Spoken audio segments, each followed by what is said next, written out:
ছোট মাছ যেমন খেতে টেস্ট, বাছতে কিন্তু একটু কষ্টই হয়।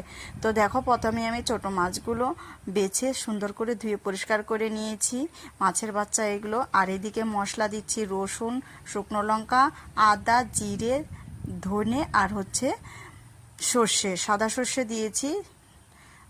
সবগুলো আমি পাটায় বেটে নিব। অবশ্যই আপনারা এখানে পাটায় বাটার চেষ্টা করবেন। তারপরে দেখো, একটা বেগুন দিয়েছি, পেঁয়াজ আর একটা টমেটো দিয়েছি, কুচানো পেঁয়াজ দিয়েছি। তারপরে স্বাদ মতো লবণ আর হলুদ দিয়ে দিব, আর মশলাটা দিয়ে সুন্দর করে মেখে নেব। মেখে নেওয়ার পর আমি তারপরে কড়াইয়ের মধ্যে দিয়ে দিচ্ছি সর্ষের তেল। সর্ষের তেলটা একটু গরম হয়ে আসলে মেখে রাখা মাছগুলো দিয়ে দেবো। হালকা করে নাড়তে হবে।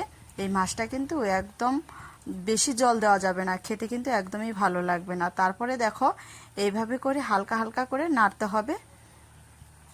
আর এই মাছ এইভাবে রান্না করলে খেতে কিন্তু অসাধারণ টেস্ট লাগে। একটু হালকা যখন ভাজা হবে তখন আমি সামান্য পরিমাণ জল দিব, জলটা দিয়ে ঢেকে দিব। আর কিন্তু নাড়বো না, আমি হালকা এই দুই সাইড থেকে নেড়ে দেবো। আর ভিডিওটি ভালো লাগলে অবশ্যই সাবস্ক্রাইব, লাইক, কমেন্ট করে পাশে থাকবেন।